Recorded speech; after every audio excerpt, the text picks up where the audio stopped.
کیونکہ اور ہے بھی ہے حقیقت، اس میں کوئی شک نہیں ہے، ہمارا علمی اختلاف اپنی جگہ، لیکن زمین و آسمان کا فرق ہے بریلویوں اور دیوبندیوں میں توحید کے اعتبار سے دیکھیں. میں اپریشیٹ کرتا ہوں تبلیغی جماعت سے، میں اسی لیے اتنی محبت کرتا ہوں.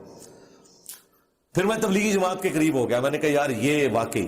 پھر آہستہ آہستہ ہم ایک نماز بریلویوں کی مسجد میں پڑھتے تھے، اگلی دیوبندیوں کی، اس سے اگلی بریلویوں کی، پھر دیوبندیوں کی، اور اس طریقے سے فضائل اعمال کا درس بھی سننا شروع کر دیا کہ یار ٹھیک ہے. یعنی دیوبندی تو ہمارے سب سے بڑے دشمن تھے اور وہ ٹھیک نکلے ایز کمپیئر ٹو بریلویوں کے. اور پھر نماز کا طریقہ بھی کوئی نہیں بدلنا پڑے گا، لوگوں کو پتہ بھی نہیں چلے گا، تو بڑی روحانیت فیل ہونی شروع ہو گئی. لیکن ایک پوائنٹ میرے دماغ میں اٹکا ہوا تھا، اور وہ پوائنٹ تھا اسامہ الحرمین والا، جو اعلیٰ حضرت نے ان پہ کفر کے فتوے لگائے ہوئے تھے. اب ان گستاخیوں کی تو تعویل ممکن ہی نہیں ہے. تو میں یہ بھی سوچتا تھا کہ اگر دیوبندی ٹھیک ہے تو یہ اعلیٰ حضرت نے جو فتوے لگائے وہ تو ان کے بزرگوں نے ساری گستاخیاں کی ہوئی ہیں، اس سے ان کو چھٹکارا کیسے ملے گا؟ کیونکہ اس کے بغیر تو یہ مسئلہ نہیں حل ہونے کا. یہ میرے دماغ میں یعنی ایک بات اٹکی ہوئی تھی. تو میں نے ایک دن جب دیوبندیوں نے دیکھا اس طرح یہ آ رہے ہیں، ظاہر اس وقت مجھے کچھ جانتا تو نہیں تھا، میں ایک عام انسان ہی تھا، تو میں نے دیوبندیوں کے مفتی سے کہا کہ یہ جو آپ نے جو کفر کے فتوے اعلیٰ حضرت نے آپ پہ لگائے ہیں، آپ اس کا ڈیفنس کیسے کرتے ہیں؟ یہ تو واضح گستاخی ہے ان کا. نہیں وہ اعلیٰ حضرت نے ہمارے پہ نجائز فتوے لگائے ہیں، وہ تو علماء حرمین نے واپس لے لیے تھے. وہ تو بعد میں مجھے پتا چلا نا جب میں نے تحقیق کی کہ وہ ان علماء حرمین نے فتوے واپس نہیں لیے تھے جنہوں نے لگائے ہوئے تھے. ٹھیک ہے، وہ دینے والے اور تھے، لینے والے اور تھے. وہ جنہوں نے فتوے لگائے انہوں نے بالکل ٹھیک لگائے ہوئے تھے، وہ آج تک ویلڈ ہے. تو مجھے آج بھی یاد ہے کہ میں فجر کی نماز ایک دیوبندیوں کی مسجد میں پڑھنے گیا. اس وقت ہماری عادت تھی کہ ہم یعنی فجر سے بھی 1 گھنٹہ پہلے اٹھتے تھے اور کسی مسجد میں جا کے ہم تہجد کی نماز وہاں پڑھنی ہے اور پھر اشراق تک وہیں بیٹھنا ہے. وہ صوفی جو بننے کا شوق چڑھا ہوا تھا دماغ میں، تو صوفی تو پھر اس طرح ہی بندے بنتے ہیں. اور رات کو عشاء کے بعد مسجد والوں سے ریکویسٹ کر کے بھی ہم کہتے تھے کہ جی آپ ہمیں اجازت دیں ہم رات کو مسجد میں وقت گزاریں. تو یہ بھی ایک روٹین بنانے کی کوشش کی، یعنی وہ ایک ایگزیجریشن شروع ہوگی. تو فجر کی نماز کے بعد میں نے اس عالم سے کہا کہ ان فتووں کا کیا بنے گا؟ انہوں نے کہا جی فتووں کے تو جواب دیے ہوئے ہیں انہوں نے، علماء نے ہمارے. میں نے کہا جی وہ کوئی کتاب ہے؟ انہوں نے کہا جی ایک کتاب لکھی ہوئی ہے. میں نے کہا کون سی؟ انہوں نے کہا جی المحنت علی المحنت. یہ پہلا دن تھا 2007 میں جب مجھے تعارف ہوا کہ یہ المحنت علی المحنت بھی کوئی کتاب ہے. میں نے کہا اچھا. انہوں نے کہا جی وہ ایک ایک چیز کا منہ توڑ جواب دیا ہوا ہے انہوں نے اسامہ الحرمین کا. میں نے کہا وہ کتاب کہاں سے ملے گی؟ انہوں نے کہا جی آپ میرے پاس پڑھی ہوئی ہے. وہ انہوں نے مجھے وہ پیلی سی وہ کتاب دی جس کا PDF جو ہے وہ چڑھا ہوا ہے ہماری ویب سائٹ پہ، اور جتنی مٹی اس کی میں نے پلید کی ہے کبھی کسی بریلوی نے نہیں.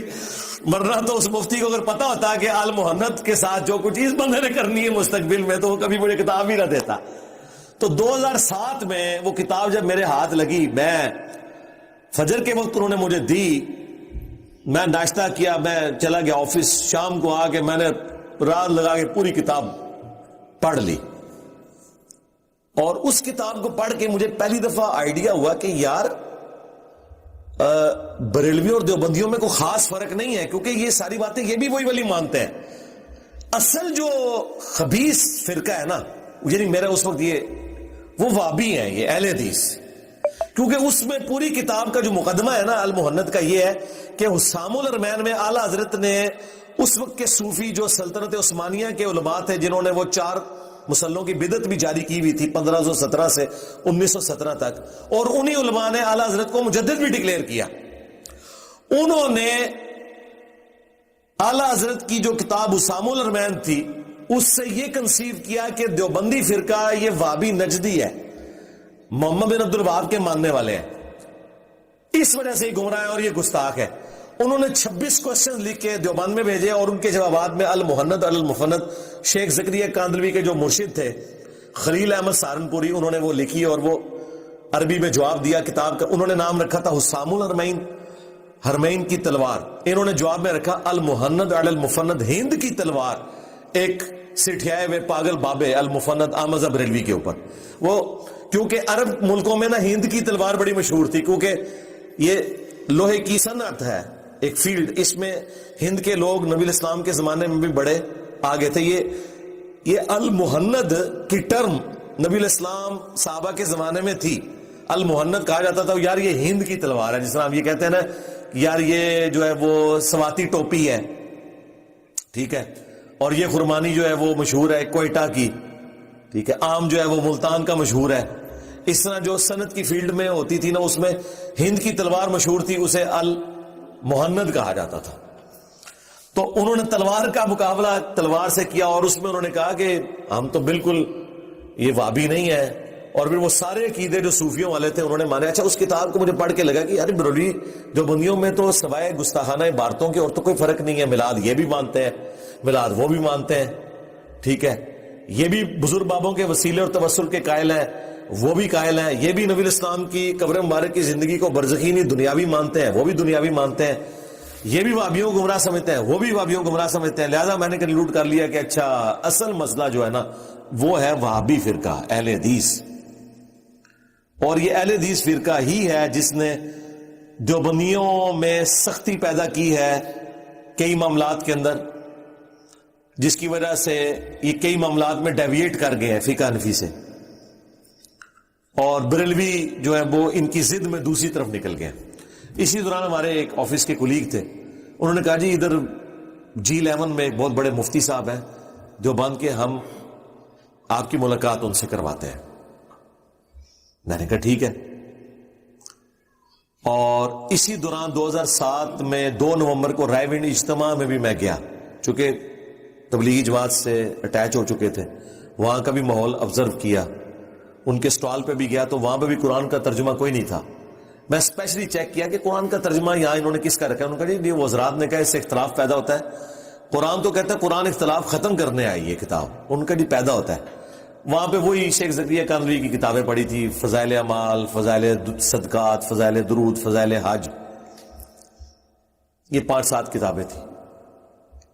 تو خیر وہ جو رائے ونڈ جس کے ساتھ بھائی کے ہم گئے تھے، اسی نے کہا جی یہاں پہ ایک بڑے مفتی بھی ہیں دیوبندیوں کے. اچھا اوپر انہوں نے لبادہ یہ اڑا ہوا ہے کہ جو تبلیغی جماعت ہے نا یہ اسلام کی خدمت کر رہی ہے، بیسیکلی یہ دیوبندی جماعت ہے، لیکن اس کو ڈکلیئر نہیں کرتے. دیوبندیوں سے کافی بہتر ہے، ان میں ٹالرنس زیادہ ہے ایز کمپیئر ٹو جو کٹر دیوبندی فرقہ ہے، کیونکہ یہ دعوت کا کام جو کر رہے ہیں. خیر ان کا جی مفتی صاحب ہیں. بہرحال ان کے مسئلے جب پھنستے ہیں نا تو لے کے دیوبندیوں کے پاس جاتے ہیں، تو ان کا جی آپ کو وہاں لے جاتے ہیں. میں نے کہا یار مجھے کچھ اعتراضات ہیں. تو وہ چلے گئے ہم. تو مفتی دیوبندیوں کہنے لگا جی وہ آپ نے وہ اختلاف امت اور صراط مستقیم پڑھی ہوئی ہے؟ میں نے کہا ہاں میں نے پڑھی ہوئی ہے کتاب. تو میں نے کہا اچھی کتاب ہے لیکن اس میں کچھ چیزیں جھوٹ بھی لکھی ہوئی ہیں. کہتا جی یہ کیسے؟ وہ بریلوی آپ کو جال حق مفتی احمد یار خان نعیمی کی پڑھنے کے لیے دیں گے جس میں ثابت کیا گیا کہ جنتی فرقہ بریلوی ہے.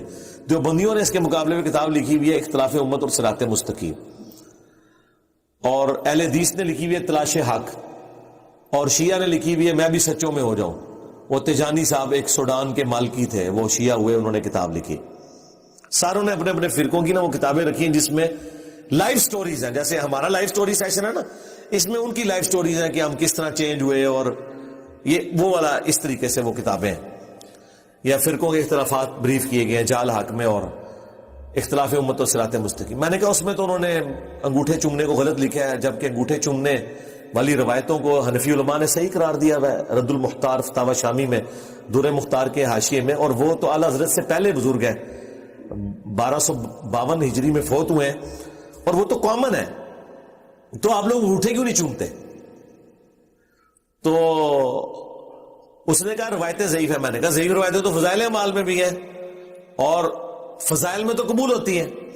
تو انہوں نے کہا نہیں وہ فضائل ہیں لیکن وہ چونکہ اب آپ کو پتا ہے بریلوی کرتے ہیں نا اس لیے اب ہم نہیں انگوٹھے چوم سکتے. میں نے کہا واہ، یہ اصل بات ہے جو اس کے منہ سے نکل گئی کہ چونکہ بریلوی چومتے ہیں. گرچہ فقہ حنفی میں لکھا ہوا ہے رد المختار میں، فتاوی شامی میں رد المختار کا جو حاشیہ ہے در مختار کا رد المختار کے نام سے، کہ آپ نے اذان کے جواب میں دونوں دفعہ انگوٹھے چومنے ہیں اور ایک دفعہ کہنا ہے قرۃ عینی بک یا رسول اللہ، یا رسول اللہ میری آنکھوں کی ٹھنڈک ہے، اور دوسری دفعہ کہنا ہے صلی اللہ علیہ یا رسول اللہ صلی اللہ علیہ وآلہ وسلم.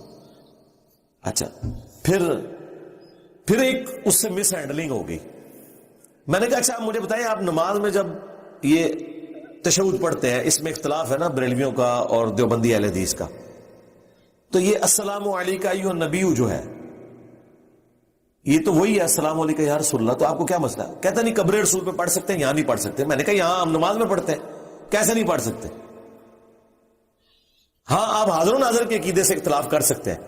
وہ کہتا ہے نہیں جی یہاں پہ یہ درود پڑھنا بدعت ہے, غلط ہے. میں نے کہا نماز میں ہے. وہ کہتا ہے نماز میں جو ہے نا وہ شب معراج کی گفتگو ہے, تو ہم اس کو حکایتاً سٹوری کے طور پہ پڑھ رہے ہوتے ہیں. اب وہ بات کر رہا تھا بریلوی کے ساتھ, بریلوی تو دیوبندیاں کھنگڑ بھی نہیں دیتے. اب قائتن کتنے لکھے ہیں کہ شب معراج کی گفتگو ہے؟ یہ تو بخاری مسلم میں ہے کہ تشہد نبی علیہ السلام نے اس طرح تعلیم فرمایا. ابن مسعود کہتے ہیں جیسے قرآن کی آیات ابن عباس کا قول ہے. ابن مسعود کہتے ہیں نبی علیہ السلام نے میرا ہاتھ دونوں ہاتھوں میں لے کے تشہد تعلیم فرمایا. اور یہ انشائیہ ہم پڑھتے ہیں, ہم اللہ کے نبی پہ سلام پڑھتے ہیں, کیونکہ آگے الفاظ ہے جب تم سلام پڑھو گے تو زمین و آسمان میں ہر نیک مخلوق تک اللہ تمہارا سلام پہنچا دے گا. السلام علینا وعلی عباد اللہ الصالحین. اچھا میں نے کہا یہ تو واضح حدیث ہے, یہ کس طرح آپ کہہ سکتے ہیں قائتن ہے؟ یہ تو انشائیہ ہے, انٹینشنلی ہے.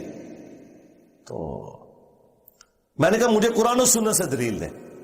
جب میں نے یہ جملہ بولا, اور میں بول رہا کیا تھا؟ بریلویوں کی حق میں بول رہا تھا, اور دلیل کیا؟ قرآن و سنت کی. اس کے منہ سے ایک جملہ نکل گیا. اس نے کہا یہ جو جس قسم کی تم باتیں کر رہے ہو نا, ان قریب تم اہل حدیث ہو جاؤ گے.